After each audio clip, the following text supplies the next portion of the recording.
Bonjour, bienvenue sur la construction du réseau de Wissonheim et de son extension. Alors aujourd'hui, une vidéo qui ne sera pas dédiée au montage de la réglette Perfect Coach de chez Ultimate Model, parce que je l'ai toujours pas reçu. Par contre, j'ai reçu une petite commande que j'avais passée à l'atelier du train ce mardi 15, et nous sommes le jeudi 17. Donc autant dire que leur réactivité est impeccable, l'emballage est impeccable. Et donc nous allons faire un semi-unboxing en fait, donc un déballage de ce fourgon, qui est un fourgon UICY DD4S, référence 74 359 de chez Rocco. Alors, pourquoi ce fourgon? C'est vrai que,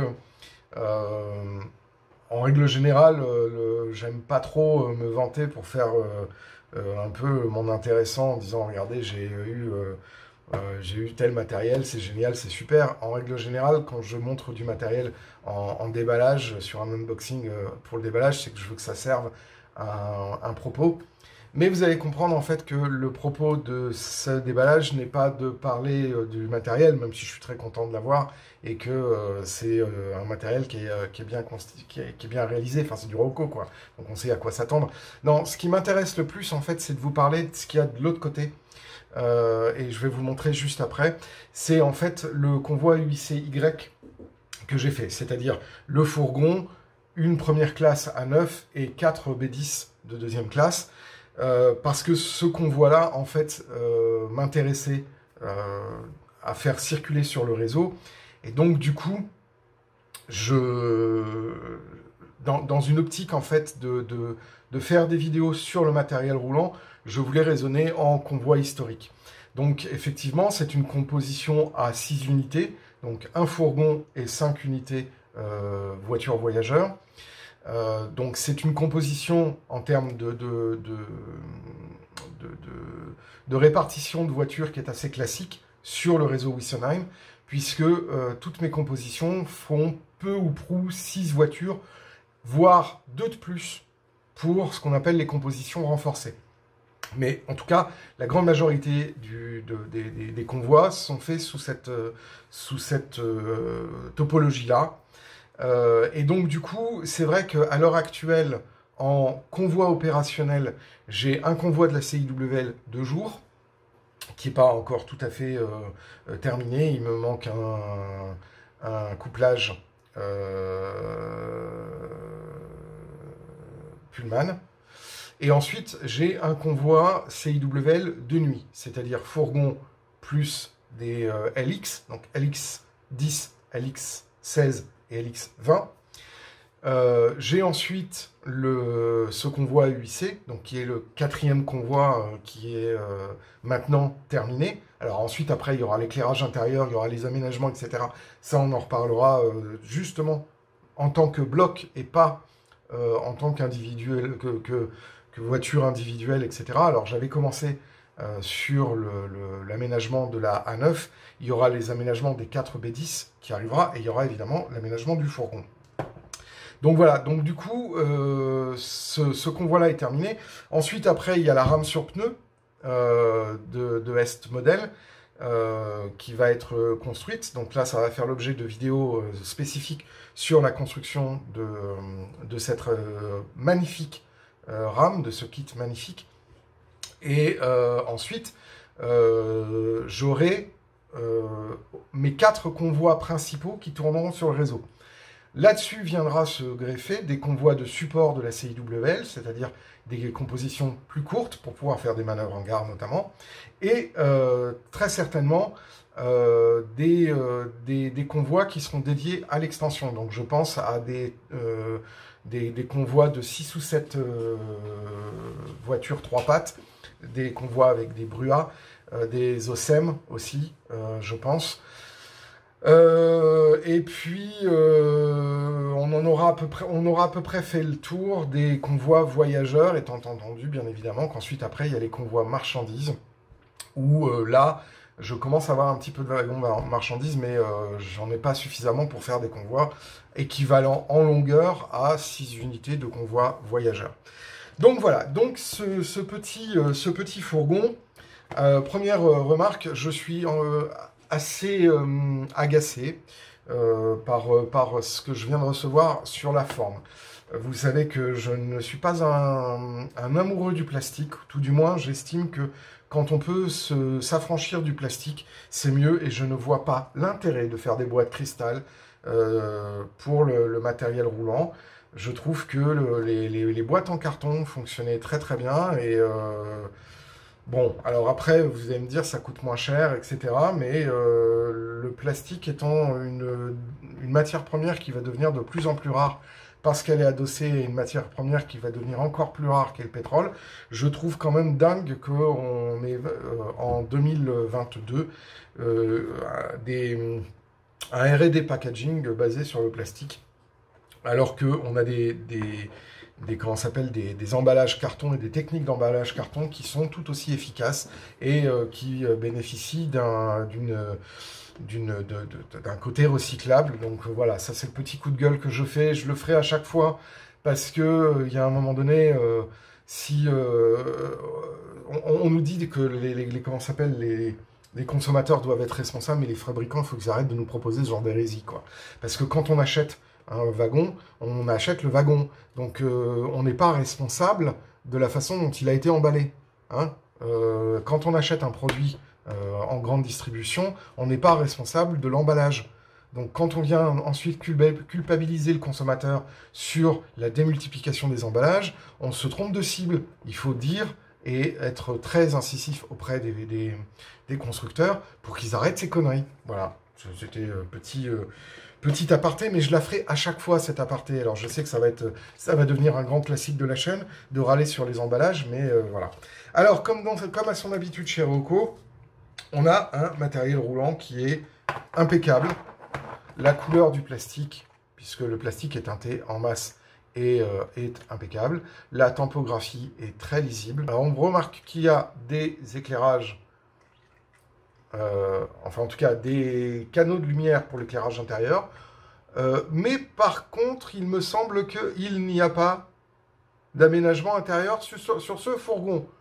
Donc autant vous dire que ils ne se sont pas foulés, les mecs, parce que les fourgons des D4S ou des DS4, je ne me souviens jamais, il y a quand même un aménagement intérieur. Donc ça veut dire qu'il va falloir que nous fassions un aménagement intérieur. Donc du coup, ça sera très intéressant, parce qu'il va falloir qu'on fasse une recherche sur comment aménager l'aménagement intérieur, et que l'on se penche sur cette question. Ça fera certainement l'objet d'une vidéo sur le montage et la mise en peinture d'un aménagement intérieur, parce que sinon, c'est un peu tristouné, un fourgon où il n'y a rien dedans. Voilà. Ensuite, après, dans le comment s'appelle, dans le paquet, nous avons les 2 sachets de pièces détachées. Donc, ça doit être des montoirs et des bitonio. Nous avons des... Oh, ça c'est intéressant, ça. Alors ça c'est très intéressant. Nous avons des plaques de destination métalliques, peintes et tampographiées. Alors j'essaie de vous les montrer. Fais la mise au point. Voilà. Ça c'est sympa, ça. Ça j'en avais pas dans les autres recos que j'avais, donc c'est sympa. Je ne sais pas ce qui est marqué dessus. Faudrait que je regarde. Alors attendez, on va regarder. Alors il est marqué Paris, Lyon, Marseille, Nice, hier, Paris, Lyon, Marseille. Ah. Bon, des plaques de destination, Paris, Lyon, Marseille. Totalement useless pour moi, mais c'est pas grave, c'est l'intention qui compte. Ensuite, après, nous avons une notice qui nous explique effectivement, 1, comment démonter, 2, comment installer les différentes mains montoirs.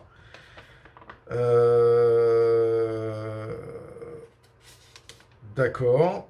Alors, autre information très intéressante qu'il nous donne, c'est ici, comme quoi je ne l'invente pas, hein. Il est marqué lubrifier les pointes des essieux tous les 30 heures d'exploitation. Voilà. Donc là, on en revient sur les stratégies de lubrification. Je vous ai fait une vidéo que je vais vous mettre là. Enfin, j'ai fait une vidéo et je vais vous la remettre là, ici. Où effectivement, on a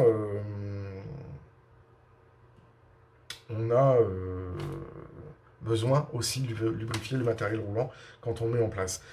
D'accord, donc en fait ici on a aussi des plaques avec les derrière des plaques avec les numérotations UIC qui sont arrivées, si je ne m'abuse, en 1974, puisque les premières UIC qui sont sorties dans les années 68-69 n'avaient pas leur numérotation UIC, elles ont été rajoutées après.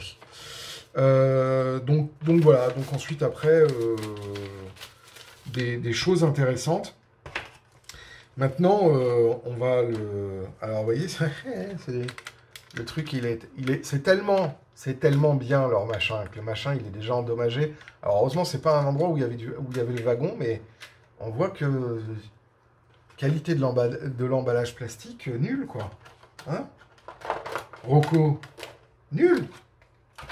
Nul, les emballages cristal. Donc, voilà ce que ça donne, le convoi complet. Donc les 4 B10, la A9 qui est en cours d'aménagement et le fourgon. Alors on remarque ici, sur cette voiture-là, j'ai une trace. Et bon, bah ça, il va falloir que je regarde, il y a dû avoir un coup et je ne sais pas. Donc ça, c'est un petit peu dommage, mais bon. Voilà. Donc ça, c'est le convoi des UIC qui va rouler sur le réseau. Donc, je suis assez content. Alors, devant ce convoi, ce qui va tracter ça, là, j'ai 2 petites idées. Soit je mets une locomotive diesel électrique, ce qui pourrait être intéressant. Et là, il faut que je vois un petit peu ce que je pourrais mettre, parce que là, pour l'instant, j'en ai pas. Soit je mets une 141R, ce qui n'est pas déconnant non plus avec ce genre de convoi. La 141R Jouef que j'ai, elle n'est pas opérationnelle, donc il faudra. C'est une ancienne version, c'est une Jouef Champagnole, mais elle est un peu. Enfin, voilà, elle me plaît pas beaucoup. Donc éventuellement, il faudra que je vois ce que je vais investir en fait comme matériel roulant pour pouvoir tracter ce convoi, parce qu'effectivement là dans l'immédiat je n'ai rien pour la tracter. Enfin, je peux la tracter avec d'autres locomotives, mais si je veux faire un truc un peu historiquement qui tient la route, je n'ai actuellement pas de matériel pour la tracter. Voilà. Donc là, ici, c'était ce que j'ai reçu en termes de matériel roulant aujourd'hui. Donc ça, je suis assez content. Donc c'est le fourgon DDS4, référence 74 359 de chez Rocco. Voilà. Bah écoutez, ça sera tout pour aujourd'hui. J'espère que vous avez aimé le contenu. N'hésitez pas à mettre des commentaires si vous avez des questions ou si vous avez des remarques. Ça ne me dérange pas, même si parfois vous posez des remarques qui ne sont pas, de mon point de vue, de ce que j'ai mis sur la vidéo. Je trouve que c'est tout à fait normal dans un espace comme l'espace commentaire, dans le respect des uns et des autres, d'échanger des points de vue et de donner son avis. Ça ne me dérange pas. Je me sens pas offusqué quand on me contredit. Je n'ai pas la vocation à détenir la vérité vraie, donc je suis très friand, au contraire, des échanges contradictoires. Après, tant que ça se fait dans le respect des personnes, moi, ça ne me pose pas de problème. En tout cas, je vous remercie. Je remercie toutes les personnes qui suivent l'activité de cette chaîne. Et je vous dis à très bientôt. Là, dans mon planning, dans les jours qui viennent, je vais repartir sur du décor. Et sur le décor qui est dans l'extension et à côté de la ruine du château, au-dessus de l'hélice sud. À très bientôt!